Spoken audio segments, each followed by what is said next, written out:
Well, it's not an issue of an assertion. It is what we are seeing. The state capture is an act, it's real, but we are now beginning to see the protocols of that state capture.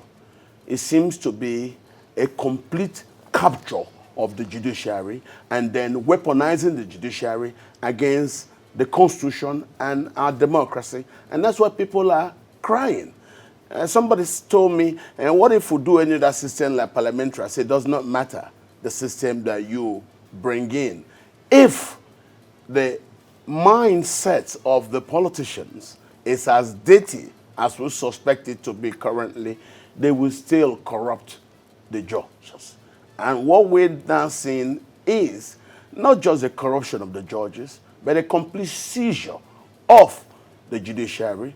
And if you want to ask me, if you check a little bit behind us, you will see that this is Bola Tinubu's strategy, being nice to the judiciary, building new courthouses. You know, everything that Tinubu did with Justice Salami seem now to have become a bigger national game. It's not just restricting to Salami, using Salami to do, no. It is now being in charge of the judiciary and then using judiciary in a weaponized fashion to attack the democracy and also attack the Constitution.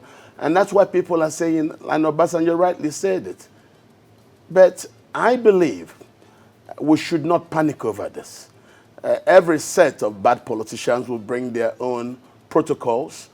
As a human society, we should simply look at this and then agree that what we're seeing is real and set purpose towards how to work to correct it, because nothing lasts forever. This is their way. Buhari's strategy was simply to seize the entire space, even trying to do both monetary and fiscal policies. And we saw how that came. By the time he seized Emefiele, it is the same APC. Don't forget that. So it's not like what's going on now is anything new. No. What we are saying is this is the APC's talking trade. Buhari has come and employed nepotism as state policy. Tinubu said he will continue from where Buhari stopped. So I really think Nigerians are wrong for thinking anything new is happening. No. Tinubu is simply continuing, according to him, from where Buhari stopped. Now, if you say state capture, I'm still staying with you, and you are referring to the president. Is it the president that sits at the Court of Appeal? Is it the president that sits at the lower court or the tribunal where these judgments are being given? And don't forget that these judgments are not just about the presidential election. We also have the state assembly and the national elections. So you conclude on this before he gets a reply. The president is at the top of the pecking order. You know, whatever the president does and whatever he's a master of will definitely also trickle down to those people who are below him. When I discussed this issue privately with a concerned citizen, he said, no. Tinubu himself is at the center of what's going on. And I told myself, I said, this is not anything we should be frightened about, because if you ask me, I will say even as bad as Tinubu's government looks, there are some positives. Okay, there are some positives. Those positives, and let me qualify before you take it away from me. We'll come to that because he needs to respond to you now. Please. Okay, so go ahead, please. Okay, now let me make this point. I don't like coming on air and do all about politics, APC and PDP. We are building a nation for the future, for generations to come. And therefore, when we have a national crisis and begin to pigeonhole it to political parties and partisanship, it doesn't show that we want to go to anywhere, because we're just looking for how to win the next election for election's sake, not for the development and progress of our country. People like Mandela had predicted to you all along that if Nigeria does not stand, Africa and the black man is endangered and imperiled within the Committee of Nations. Therefore, what we should be working at, Nigeria is 60-something years old. America is 250 years old. And you saw what Trump could do with an election in America. That tells you that perfection is not within the realm of humanity. So all we do is strive to be perfect. We can never arrive at perfection.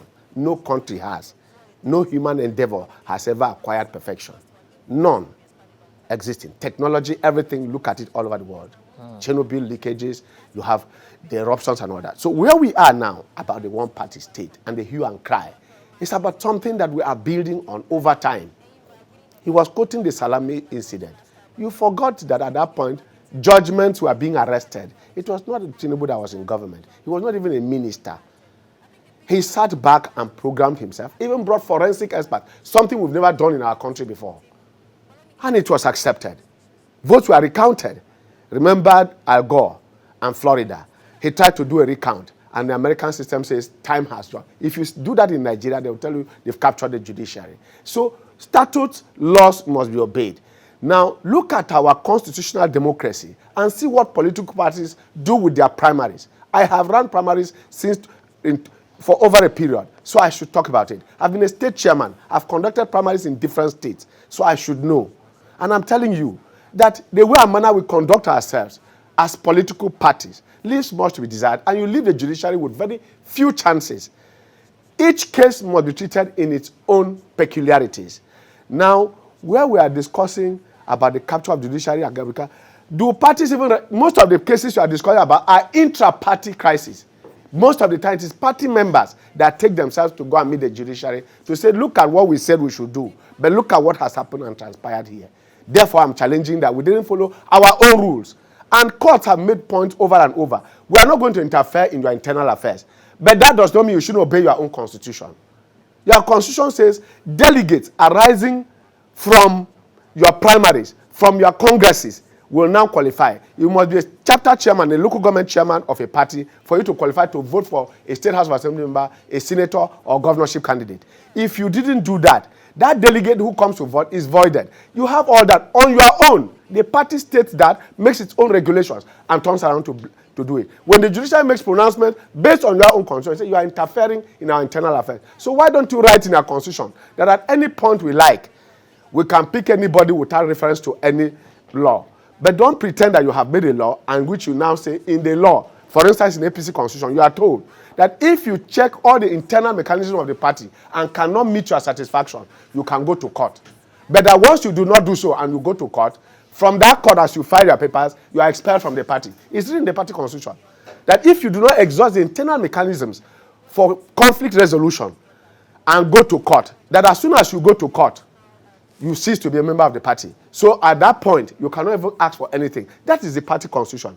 Now, if nobody goes to follow that process and goes to court and you are expelled, you say the party is being autocratic and all that. So where we are now is that our country is running into, when the Amechi thing happened, go and read The Guardian and Daily Independent. I granted a full-page interview in which I said that this was a dangerous precedent, in which a man who didn't participate in an election is being awarded rather than the party being punished, which is what happened in Zamfara to us, to APC.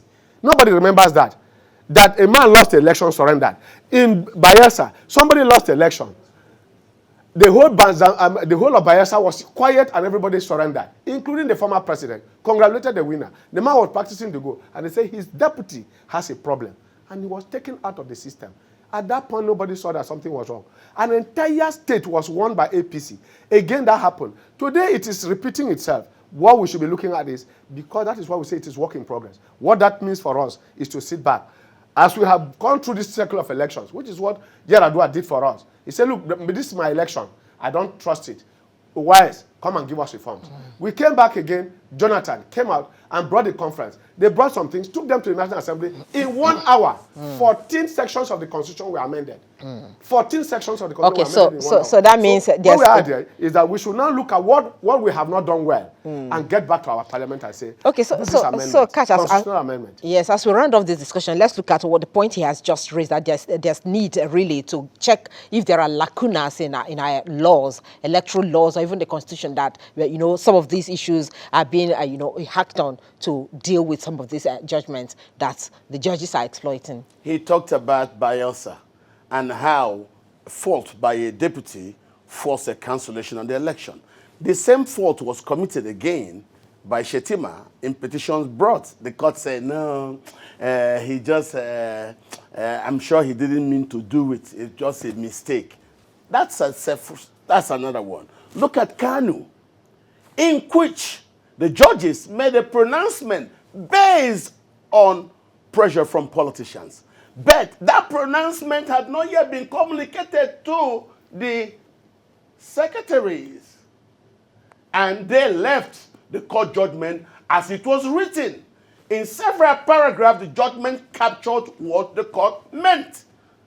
Only for them to say, the thing you pronounce, what is written down is not the same. They say, it's typographical. It's not typographical error. When you have up to 6 different paragraphs stating the results of that court judgment. So that's what we're telling you. Look at Kanu. Look at Kanu, where the certified true copies gave judgment to NMPP. But pressures from politicians made some judges to just read something over the air that does not correspond with what is captured in the certified true copies. What did we do? You heard what Wale Odadipeku told the judge. You've lost the moral right to make any corrections. Leave the papers as they are. What I'm saying this is because nobody is perfect. It's a human society. What we are saying, it is very dangerous for politicians now to capture the judiciary, and as we said, ask Nigerians, a recent opinion poll, say, which is the most corrupt arm of government utility, say judiciary number 1. But the judiciary hasn't agreed that it has been captured, because even on the papers today, the NJC is even giving, scoring the judiciary very high. We are Nigerians, the voice of the people. They said, populi of the people, lo populi do. The voice populi is voice Deo. The voice of the people is the voice of God. Nigerians have seen something. So there is something we have seen that has made us wonder. Look at the Kanu incident. Yes, let me talk the about government was written well. Okay, as we're wrapping up this discussion just now, please, your concluding remarks on how we can go. The Kanu matter is one of the things that we have to look at. You don't need to be a lawyer to know that whether it is the Bible or it is the Constitution or any statute, it is read conjunctively, never disjunctively. Each time we take a disjunctive reading of a text, we tend to misinterpret it and take it out of context completely. 67 pages of a judgment. All they have been discussing is 1 page out of 67. The others are never ever read. Indeed, I'm shocked that even that Abuja, the Abuja FCT as a concluding part of an election in which you have to be, and the word "and" was being done. Section 299 interprets what they meant in section in the Abuja becoming a state. Now, in the case of the Kanu, out of 67 pages, 1 page in which there were just phrases, not even sentences, phrases suggesting where "not" ought not to be, they put "not." Where there ought to be a positive, they put a negative, and then they take it out and interpret the other 66 pages.